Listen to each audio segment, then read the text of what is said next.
صلاح الدین ایوبی کے دور کے وقائع نگاروں کی تحریروں میں ایک شخص سیف اللہ کا ذکر ان الفاظ میں آتا ہے کہ اگر کسی انسان نے سلطان ایوبی کی عبادت کی ہے تو وہ سیف اللہ تھا۔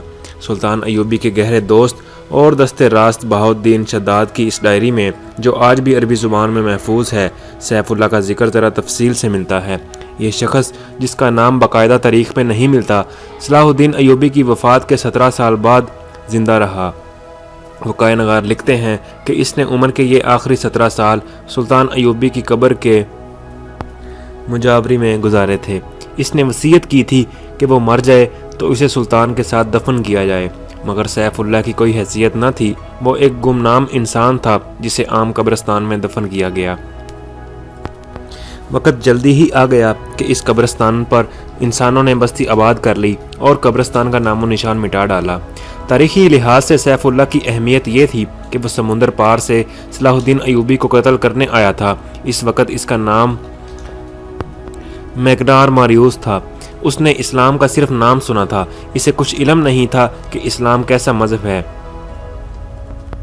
صلیبیوں کے پروپیگنڈے کے مطابق اسے یقین تھا کہ اسلام ایک قابل نفرت مذہب اور مسلمان ایک قابل نفرت فرقہ ہے جو عورتوں کا شیدائی اور انسانی گوشت کھانے کا عادی ہے۔ لہٰذا میگنا ماریوس جب کبھی مسلمان کا لفظ سنتا تو وہ نفرت سے تھوک دیا کرتا تھا۔ وہ بے مثال جرأت کا مظاہرہ کرتے ہوئے جب صلاح الدین ایوبی تک پہنچا تو میگنارا ماریوس قتل ہو گیا اور اس کے مردہ وجود سے سیف اللہ نے جنم لیا۔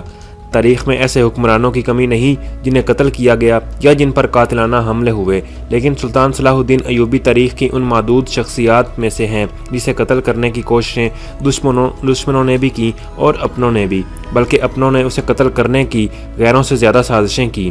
یہ امر افسوسناک ہے کہ سلطان ایوبی کی داستان ایمان افروز کے ساتھ ساتھ ایمان فروشوں کی کہانی بھی چلتی ہے۔ اسی لیے صلاح الدین ایوبی نے بارہا کہا تھا، تاریخ اسلام میں وہ وقت جلد دیکھے گی جب مسلمان رہیں گے تو مسلمان ہی، لیکن اپنا ایمان بیچ ڈالیں گے اور صلیبی ان پر حکومت کریں گے۔ آج ہم وہ وقت دیکھ رہے ہیں۔ سیف اللہ کی کہانی اس وقت سے شروع ہوتی ہے جب سلطان ایوبی نے صلیبیوں کا متحدہ بیڑا بحیرہ روم میں نظر آب و آتش کیا تھا۔ ان کے کچھ بحری جہاز بچ کر نکل گئے تھے۔ سلطان ایوبی بحیرہ روم کے ساحل پر اپنی فوج کے ساتھ موجود رہا اور سمندر میں سے زندہ نکلنے والے صلیبیوں کو گرفتار کرتا رہا۔ ان میں 7 لڑکیاں بھی تھیں جن کا تفصیلی ذکر آپ پہلے سن چکے ہیں۔ مصر میں سلطان کی سوڈائی سپاہ نے بغاوت کر دی جسے سلطان نے دبا لیا اور سلطان زنگی کی بھیجی ہوئی کمک بھی مل گئی۔ وہ اب صلیبیوں کے عزائم کو ختم کرنے کے منصوبے بنانے لگا۔ بحیرہ روم کے پار روم شہر کے مضافات میں صلیبی سربراہوں کی کانفرنس ہو رہی تھی۔ اس میں شاہ اگسٹس تھا، شاہ ریمانڈ اور شہنشاہی لوئی ہفتم کا بھائی رابرٹ بھی تھا۔ اس کانفرنس میں سب سے زیادہ قہر و غضب میں آیا ہوا ایک شخص تھا جس کا نام ایمیلرک تھا۔ وہ صلیبیوں کے اس متحدہ بیڑے کا کمانڈر تھا جو مصر پر فوج کشی کے لیے گیا تھا، مگر صلاح الدین ایوبی ان پر ناگہانی آفت کی طرح ٹوٹ پڑا اور اس بیڑے کے ایک بھی سپاہی کو مصر کے ساحل پر قدم نہ رکھنے دیا۔ مصر کے ساحل پر جو صلیبی پہنچے وہ سلطان ایوبی کے ہاتھ میں ہی جنگی قیدی تھے۔ صلیبیوں کی کانفرنس میں ایمیلرک کے ہونٹ کانپ رہے تھے۔ اس کا بیڑا غرق ہوئے 15 دن گزر گئے تھے اور 15ویں دن اٹلی کے ساحل پر پہنچا تھا۔ سلطان ایوبی کی آتشی تیر اندازوں نے اس کے جہاز کے بادبان اور مستول بلا ڈالے تھے۔ یہ تو اس کی خوش قسمتی تھی کہ اس کے ملاحوں اور سپاہیوں نے آگ پر قابو پا لیا اور وہ جہاز کو بچا لے گئے، مگر بادبانوں کے بغیر جہاز سمندر پر ڈولتا رہا۔ پھر طوفان آ گیا، اس کے بچنے کی کوئی صورت نہیں رہی۔ بہت سے بچے کھچے جہاز اور کشتیاں اس طوفان میں غرق ہو گئی تھیں۔ یہ ایک معجزہ تھا کہ ایمیلرک کا جہاز ڈولتا بھٹکتا ڈوب کر ابھرتا اٹلی کے ساحل سے جا لگا تھا۔ اس میں اس کے ملاحوں کا بھی کمال شامل تھا۔ انہوں نے چپوؤں کے زور پر جہاز کو قابو میں رکھا تھا۔ ساحل پر پہنچتے ہی اس نے ان تمام ملاحوں اور سپاہیوں کو بے دلیل انعام بھی دیا۔ صلیبی سربراہ وہیں اس کے منتظر تھے اور وہ اس پر غور کرنا چاہتے تھے کہ انہیں دھوکہ کس نے دیا ہے۔ اگر آپ چینل پر نئے ہیں اور کون کیا ہے چینل سبسکرائب نہیں کیا تو چینل سبسکرائب کر لیں اور بیل آئیکن پہ پریس کر لیں۔ ظاہر ہے کہ شک سوڈانی سالار ناجی پر ہی ہو سکتا تھا۔ اسی کے خط کے مطابق انہوں نے حملے کے لیے بیڑا روانہ کیا تھا، مگر ان کے ساتھ ناجی کا تحریری رابطہ پہلے سے ہی موجود تھا۔ انہوں نے ناجی کے اس خط کی تحریر پہلے 2 خطوں سے ملائی تو انہیں شک ہوا کہ یہ کوئی بڑی گڑبڑ ہے۔ انہوں نے قاہرہ میں جاسوس بھیج رکھے تھے مگر ان کی طرف سے بھی کوئی اطلاع نہیں ملی۔ انہیں یہ بتانے والا کوئی نہ تھا کہ سلطان صلاح الدین ایوبی نے ناجی اور اس کے سازشی سالاروں کو خفیہ طریقے سے مروا دیا اور رات کی تاریکی میں گمنام قبروں میں دفن کر دیا تھا، اور صلیبی سربراہوں اور بادشاہوں کے وہم و گمان میں بھی یہ بات نہیں آ سکتی تھی کہ جس خط پر انہوں نے بیڑا روانہ کیا تھا وہ خط ناجی کا ہی تھا، مگر حملے کی تاریخ سلطان ایوبی نے تبدیل کر کے لکھی تھی۔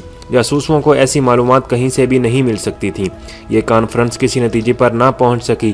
ایمیلرک کے منہ سے بات تک نہیں نکلتی تھی۔ وہ شکست خوردہ تھا، غصے میں بھی تھا اور تھکا ہوا بھی تھا۔ کانفرنس اگلے روز کے لیے ملتوی کر دی گئی۔ رات کے وقت یہ تمام سربراہ شکست کا غم شراب میں ڈبو رہے تھے۔ ایک آدمی اس محفل میں آیا، اسے صرف ریمانڈ جانتا تھا۔ وہ ریمانڈ کا قابل اعتماد جاسوس تھا۔ وہ حملے کی شام مصر کے ساحل پر اترا تھا۔ اس سے تھوڑی ہی دیر بعد صلیبیوں کا بیڑا آیا اور اس کی آنکھوں کے سامنے یہ بیڑا سلطان ایوبی کی قلیل فوج کے ہاتھوں تباہ ہوا تھا۔ یہ جاسوس مصر کے ساحل پر رہا اور اس نے بہت سی معلومات مہیا کر لی تھیں۔ ریمانڈ نے اس کا تعارف کرایا تو سب اس کے گرد جمع ہو گئے۔ اس جاسوس کو معلوم تھا کہ صلیبی سربراہوں نے سلطان ایوبی کو قتل کرانے کے لیے رابن نام کا ایک ماہر جاسوس سمندر پار بھیجا تھا اور اس کی مدد کے لیے 5 آدمی اور 7 جوان اور خوبصورت لڑکیاں بھی بھیجی گئی تھیں۔ اس جاسوس نے بتایا کہ روبن زخمیوں کے ساتھ زخمی ہونے کا بہانہ بنا کر سلطان صلاح الدین ایوبی کے کیمپ میں پہنچ گیا تھا۔ اس کے 5 آدمی تاجروں کے بھیس میں تھے۔ ان میں کرسٹوفر نام کے ایک آدمی نے ایوبی پر تیر چلایا مگر وہ خطا گیا تھا۔ 5 آدمی پکڑے گئے اور 7 لڑکیاں بھی پکڑی گئیں۔ انہوں نے کہانی تو اچھی گھڑ لی تھی۔ سلطان ایوبی نے لڑکیوں کو پناہ میں لے لیا اور 5 آدمیوں کو چھوڑ دیا تھا، مگر ایوبی کا ایک ماہر سراغساں جس کا نام علی بن سفیان تھا اچانک آ گیا۔ اس نے سب کو گرفتار کر لیا اور 5 میں سے ایک آدمی کو سب کے سامنے قتل کرا کے دوسروں سے اقبال جرم کروا لیا۔ جاسوس نے کہا، میں نے اپنے متعلق بتایا تھا کہ میں ڈاکٹر ہوں، اس لیے سلطان نے مجھے زخمیوں کی مرہم پٹی کی ڈیوٹی دے دی۔ وہیں مجھے یہ اطلاع ملی کہ سوڈانیوں نے بغاوت کی تھی جو دبا لی گئی ہے اور سوڈانی افسروں اور لیڈروں کو ایوبی نے گرفتار کر لیا ہے۔ رابن 4 آدمی اور 6 لڑکیاں ایوبی کی قید میں ہیں لیکن ابھی تک ساحل پر ہیں۔ 7ویں لڑکی جو سب سے زیادہ ہوشیار ہے لاپتہ ہے۔ اس کا نام موبینا ارتلاس ہے، موبی کہلاتی ہے۔ ایوبی بھی کیمپ میں نہیں ہے اور اس کا سراغرساں بھی علی بن سفیان بھی وہاں نہیں ہے۔ میں بڑی مشکل سے نکل کر آیا ہوں، بڑی زیادہ اجرت پر تیز رفتار کشتی مل گئی تھی۔ میں یہ خبر دینے آیا ہوں کہ رابن، اس کے آدمی اور لڑکیاں موت کے خطرے میں ہیں۔ مردوں کا ہمیں فکر نہیں کرنا چاہیے، لڑکیوں کو بچانا لازمی ہے۔ آپ جانتے ہیں کہ سب جوان ہیں اور چنی ہوئی خوبصورت ہیں۔ مسلمان ان کا جو حال کر رہے ہوں گے اس کا تصور آپ کر سکتے ہیں۔ ہمیں یہ قربانی دینی پڑے گی، شاہ اگسٹس نے کہا۔ اگر مجھے یقین دلایا جائے کہ لڑکیوں کو جان سے مار دیا جائے گا تو میں یہ قربانی دینے کے لیے تیار ہوں، ریمانڈ نے کہا، مگر ایسا نہیں ہوگا۔ مسلمان ان کے ساتھ وحشیوں کا سلوک کر رہے ہوں گے، لڑکیاں ہم پر لعنت بھیج رہی ہوں گی۔ میں انہیں بچانے کی کوشش کروں گا۔ یہ بھی ہو سکتا ہے، رابرٹ نے کہا، کہ مسلمان ان لڑکیوں کے ساتھ اچھا سلوک کر کے ہمارے خلاف جاسوسی کے لیے استعمال کرنے لگیں۔ بہرحال ہمارا یہ فرض ہے کہ انہیں قید سے آزاد کرائیں۔ میں اس کے لیے اپنا آدھا خزانہ خرچ کرنے کے لیے تیار ہوں۔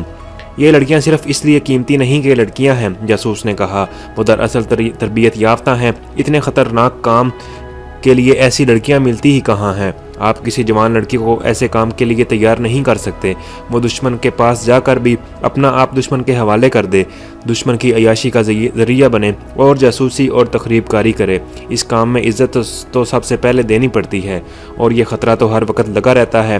جو ہی دشمن کو پتہ چلے گا کہ یہ لڑکی جاسوس ہے تو اسے اذیتیں دی جائیں گی اور پھر اسے جان سے مار دیا جائے گا۔ ان لڑکیوں کو ہم نے زیر کثیر صرف کر کے حاصل کیا، پھر ٹریننگ دی تھی اور انہیں بڑی محنت سے مصر اور عرب کی زبان سکھائی تھی۔